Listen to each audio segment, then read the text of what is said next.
লাআনা রাসূলুল্লাহ সাল্লাল্লাহু আলাইহি ওয়াসাল্লাম সালাসা, আল্লাহর নবী তিন শ্রেণীর ব্যক্তির উপর অভিসম্পাত করেছেন, অভিশাপ দিয়েছেন। তার এক শ্রেণী হচ্ছে, নবী সাল্লাল্লাহু আলাইহি ওয়াসাল্লাম বলেছেন, রাজুলুন আম্মা কওমান ওয়া হুম লাহু কারিহুন, ওই নেতা, ওই ইমাম যে নেতৃত্ব দেয় অথচ তার অনুসারীরা তাকে পছন্দ করে না, তাকে ঘৃণা করে, যেই নেতার নেতৃত্বকে মানুষ মেনে নেয় না,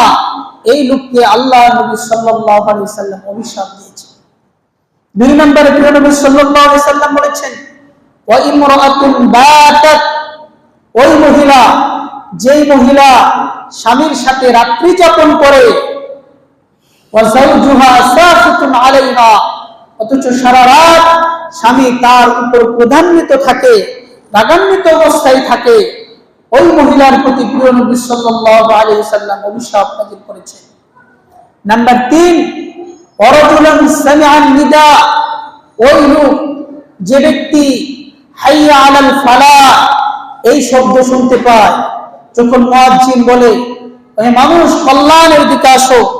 তুমি তোমার লাভের দিকে আসো, এই বাক্য শোনার পরেও যেই লোক মসজিদে গিয়ে যত্ন সহকারে সালাত আদায় করে না, প্রিয় নবী সাল্লাল্লাহু আলাইহি ওয়াসাল্লাম তার উপর অভিশাপ নাযিল করেছেন, অভিশাপ দিয়েছেন। তো আপনি হাইয়া আলাল ফালাহ এই শব্দ শোনার পরেও যদি আপনি বাড়িতেই বসে সালাত আদায় করেন, তাহলে বুঝবেন প্রিয় নবী সাল্লাল্লাহু আলাইহি ওয়াসাল্লাম আপনার প্রতি অভিশাপ করেছেন, অভিসম্পাত করেছেন। অতএব একজন মুমিনের কোন সুযোগ নেই হাইয়া আলাল ফালাহ শোনার পর সে বাড়িতে বসে ফরজ সালাত আদায় করে